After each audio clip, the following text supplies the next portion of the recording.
For today's good question, Donna asks, if a property owner's metal roof is blown off and it hits my car on the street, who's responsible for the damage?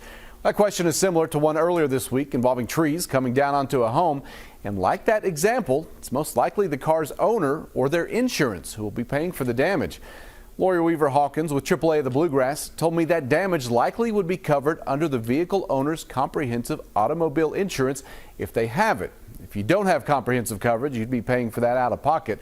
Now, if the vehicle's owner can prove that the damage was because the building's owner was negligent and not because of the storm, then they might be liable, but that is not easy to prove. So if the roof came from across town or across the street, the car's owner will probably be responsible for repairing it or replacing it.